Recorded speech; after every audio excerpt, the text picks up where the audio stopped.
this video, we are going to make pear puree as baby's first food.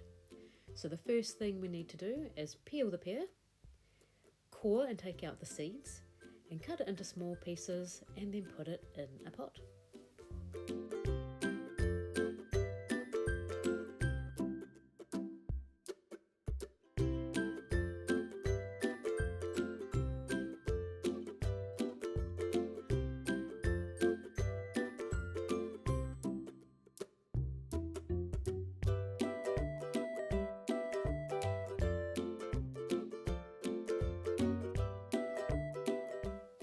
Then add about half a cup of water. If you have a steamer, you may choose to use your steamer instead.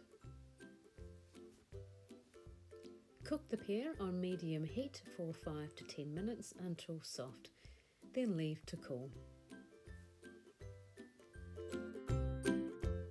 Once cool, put the pear and all the liquid into a blender and blend until smooth.